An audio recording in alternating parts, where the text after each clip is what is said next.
My fiancé announced, "I want a polyamorous family. Open marriage, multiple partners, the works." After 3 years together. I responded, "That's a big change." Then I told her, "I'm monogamous and that's not negotiable." When she gave me an ultimatum, polyamory or we're done. And I chose done. She panicked, realizing she just ended an engagement over a fantasy she'd seen on TikTok. I'm 33 now, but I was 32 when this all started. And if you'd asked me that morning what my biggest problem was, I would have said whether we should go with a cheaper florist or spend the extra money for peonies, because Emily loved peonies, and so they reminded her of her grandmother's garden. And I remember thinking how strange it was that a life could feel so stable and so fragile at the same time without you realizing it, because I was sitting on our couch scrolling apartment listings. Not because we were breaking up, but because we were planning to upgrade together after the wedding. Maybe a 2-bedroom with a little balcony. Somewhere we could imagine kids someday. And Emily walked into the living room with that look people get when they rehearse something in their head and decided they're brave enough to say it out loud. And she didn't sit next to me. She sat across from me, which immediately set off alarm bells because she always sat next to me, always curled her legs under herself and leaned into my shoulder. And instead, she folded her hands like she was in a job interview and said, "We need to talk about our relationship structure." And I remember blinking because that was a phrase we'd ever used in 3 years together. Not once. And I said, "Okay, what's going on?" And she took a breath and launched into this speech about self-discovery and growth and unlearning societal programming and how she'd been doing a lot of reading and watching educational content and listening to podcasts and following creators who were really opening her eyes. And somewhere in the middle of that speech, my stomach started to sink because I recognized the cadence of someone who had already decided something and was now building the moral scaffolding around it. And then she said it almost proudly, like she expected relief or applause. She said, "I'm polyamorous." And the room went quiet in a way I can still feel if I think about it too long. Because it wasn't just silence. It was a sound of something snapping into place that couldn't be undone. And I asked her if she meant she wanted to open a relationship. And she corrected me immediately, saying no, not just open, ethical polyamory, multiple loving relationships that coexist, kitchen table poly. She actually used that phrase. And she smiled like she was explaining a cool new restaurant concept to me. And I asked her where this was coming from because we've been monogamous our entire relationship. And she got defensive instantly and said it wasn't coming from anywhere. It was who she'd always been. She just didn't have a framework to understand it before. And I remember thinking how strange it was to be rewritten retroactively like that. Like the last 3 years were suddenly a misunderstanding instead of shared history. And I told her this was a massive change, and she waved that off and said it wasn't changing anything. It was expanding it. More love, more honesty, more authenticity. And she said no one person can meet all your needs anyway. And something in me went very still at that point, not angry, not even sad yet, just clear. And I told her that friends and family meet different needs and that romantically and sexually I am monogamous. And that isn't something I'm willing to change. And her face shifted like I had disappointed her. And she asked if I wouldn't even consider it. And when I said no, she accused me of being closed-minded. And I remember saying calmly that it wasn't. Closed-minded to know what I want. That monogamy was something I actively chose. And she asked how I could know if I'd never tried polyamory, which felt like being told I couldn't know I was straight unless I dated men. And when I pointed that out, she got frustrated and started pacing and accused me of trying to control how she loves people. And that's when I realized the conversation had crossed from discussion into accusation, because suddenly my boundary was being reframed as oppression.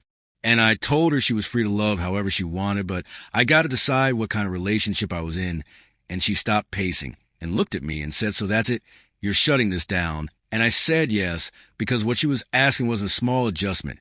It was a fundamental rewrite of our relationship. And she pulled out her phone and started showing me TikToks and Instagram posts from poly educators saying that partners who refuse to explore ethical non-monogamy are insecure and controlling.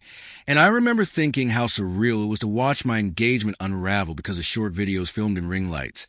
And I told her maybe it didn't mean anyone was wrong, just incompatible. And she insisted we weren't incompatible, that we were perfect together. I just needed to evolve. And I said I didn't think monogamy was outdated. It worked for millions of people. It worked for me.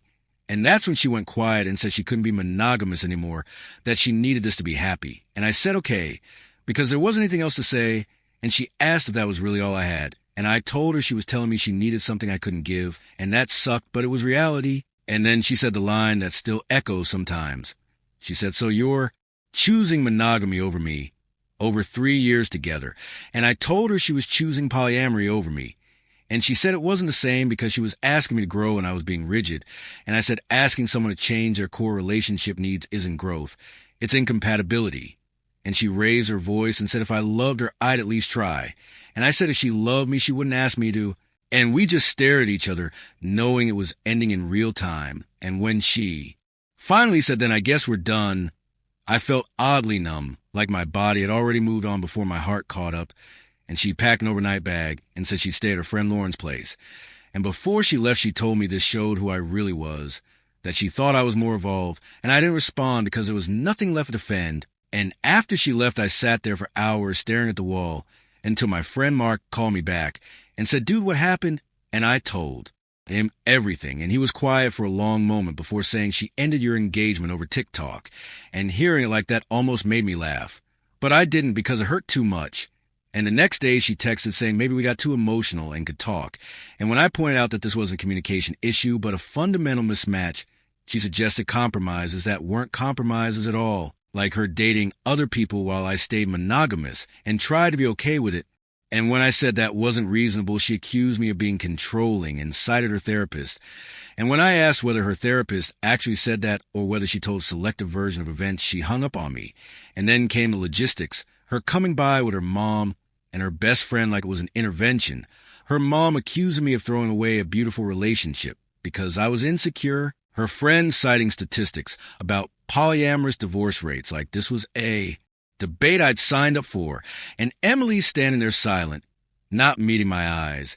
And when I asked her if she really thought I didn't love her, she hesitated. And that hesitation told me more than any argument could. And after they left the apartment, felt too quiet, like it was holding its breath. And then came the wedding deposits, thousands of dollars evaporating because love had become incompatible, and her refusing to split the losses because in her mind I was the one who wouldn't compromise. And my mom calling me to say Emily's mom had painted me as controlling and heartless, and my mom calmly saying if Emily wanted to date multiple people, she should have figured that out before accepting a ring. And that was the first time I smiled in days. And then Emily texted me 2 weeks later to tell me she was seeing someone new, like she wanted a reaction. And when I congratulated her, she accused me of not caring enough. And when that didn't work, she posted pictures online about being finally understood. And I muted her everywhere because watching her try to convince the internet she was thriving felt like picking at a wound. And then that relationship imploded too. And she wanted coffee, and she cried and said she might have been too hasty. And maybe she wasn't really poly, or maybe she was, but we could compromise. And I told her there was no compromise between poly and mono. And when she suggested don't ask, don't tell, I realized she still didn't understand what she was asking me to. Give up? And when she admitted she didn't really know what she wanted anymore, I felt sad for her, genuinely. But I also knew I couldn't be her safety net while she figured it out. And I told her I didn't want to be someone's compromise. I want to be chosen fully. And that was a moment it finally ended. Not with shouting or drama, but with clarity. And months later, my life isn't perfect, but it's mine again. The apartment feels like home instead of a battleground.